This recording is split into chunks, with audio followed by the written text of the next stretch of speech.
So, good afternoon, guys. So, we have a squid jig today. So, from Squid King. So, we bought it from Timo. Son. Squid King, the squid killer.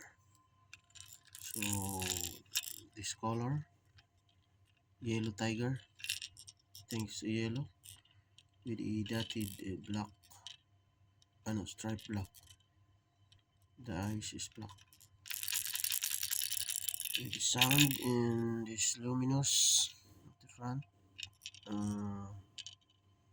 5 hooks, 3 at the front and 2 inside. It's good for squid, octopus, and